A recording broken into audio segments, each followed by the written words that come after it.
If you're fitting your vertical blind inside the recess, you have the option of either face fixing to the window frame or top fixing. When top fixing any blind, ensure there is enough clearance and no obstruction so that your blinds can operate correctly.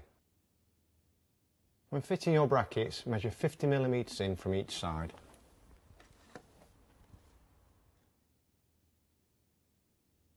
After fixing your end brackets, fix any other brackets at equidistant across the width of the window. Locate your head rail to the back of the brackets before pushing up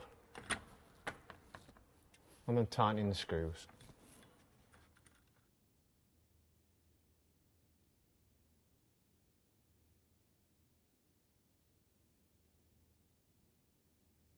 When hanging the louvers, have the hem facing the hook.